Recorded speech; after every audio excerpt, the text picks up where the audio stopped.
There's a very interesting article during the week in the Melbourne papers concerning Dr. Jack Goldberg and boots a turn for the better. A boot that Dr. Jack has designed. It's something that's not new for him. It's something that he started on about 8 years ago, and he joins us today. And there have been a lot of knee injuries.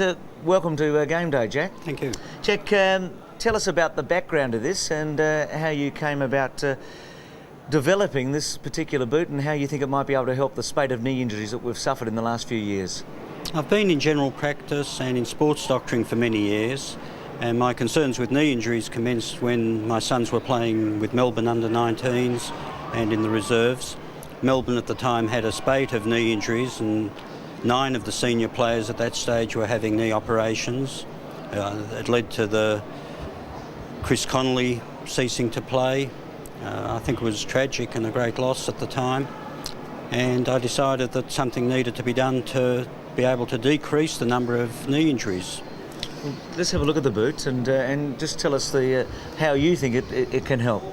Well, the shoe acts on the basis that the foot can turn while the studs are still firmly implanted into the ground, so that with the studs in the ground, the body weight can allow the foot to turn and take the strain off the knee joint. And this occurs in situations such as coming down from a mark with your foot landing into the ground and your body still turning, or when running along and needing to change direction quickly.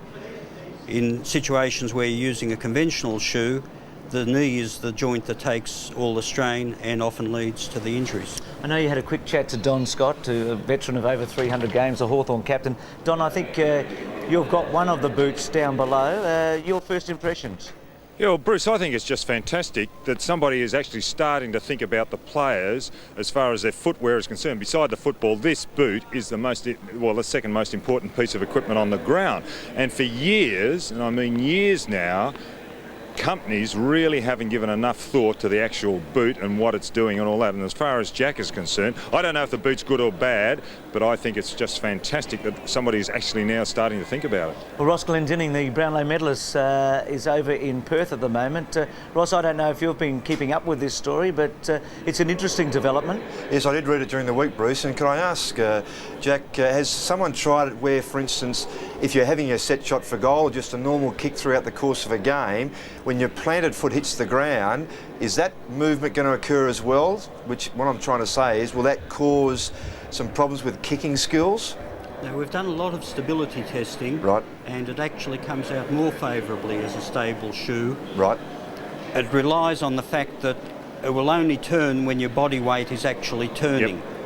Okay, can I also follow up by saying Dr. Brian Dawson, who's the phys ed person at the West Coast Eagles, he's saying when asked about the number of knee injuries that it's predominantly because players now are so much more physically stronger through weight programs and also very quick. So that combined speed and weight strength combination on impact with another player at speed is really the cause of a lot of these knee problems.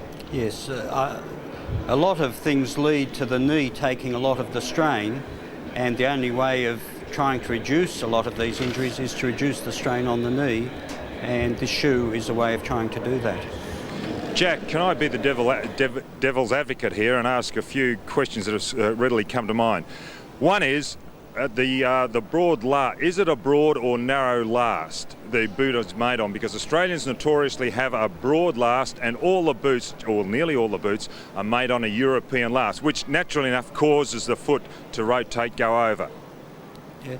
We've deliberately chosen a broad last, both for comfort and it should be more stable.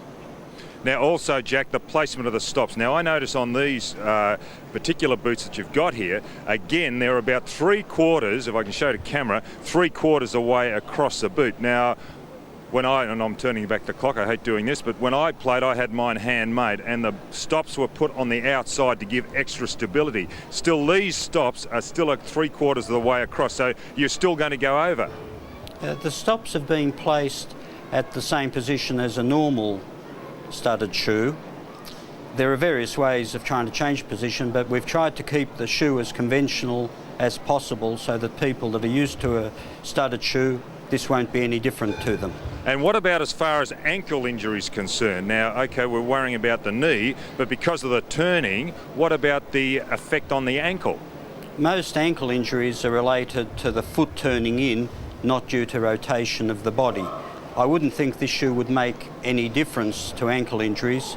And also, Jack, being a sports doctor, and you'd be well aware that guys now do have their ankles strapped. Every player that walks out on this ground has his ankle strapped. Now, surely that must put a lot of pressure on the knee, because the knee and the groin are the only other two parts of the lower limb that are able to move. Consequently, you have the injury. There's still a lot of argument as to whether ankle strapping or different methods of restricting the ankle affect the other joints, and it's a balance between trying to protect the ankle and affecting other joints in the body. So what about the mechanics? Also, now we get to the mechanics of the thing. Now, where a machine is involved, we're always going to have problems. Now, this actual boot, we can demonstrate, does spin to the left and also to the right. But you've got a spring in there. Now, how reliable is this spring going to be? Will it clog up with mud and so forth? Because there are areas where mud, water and so forth, sand, grit can get in. So how functional is it going to be? And also, why haven't you put a disc on the back as well as the front? In the situation where knee injuries occur, it's with the foot on the front of the foot. It's always when your balance is forward, and so that you only need the rotation on the front of the foot. What about the spring, Jack? The spring will last as long as a shoe can last, so the spring mechanism is no problem.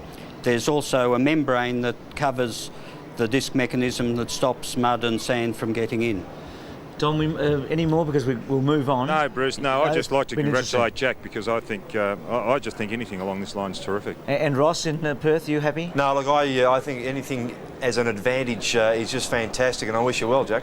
And just finally, Jack, where are you at with it? I mean, have you spoken to the AFL? And we haven't spoken to them. I mean, because of the knee injury problems, the movement of preventive footwear has advanced a bit, but we're expecting that in the next 3 to 6 months the shoe should be available to the public. And Don, I think you've got one more. Just one more, Bruce, and this is really a political thing, because how are you going to get exposure AFL level? Because clubs now, and it's wrong, they force their players to wear a particular boot because a company pays X amount of money to the club. Consequently, the player's got to wear it. It's not to his advantage in a lot of cases now. How are you going to get this through, Jack, AFL-wise? When it comes to actual injury prevention, I don't think that any commercial concerns should interfere with injury prevention. Jack, can I tell you something? You're older than me, but you're a little bit naive as far as these clubs go. Let me tell you that right now.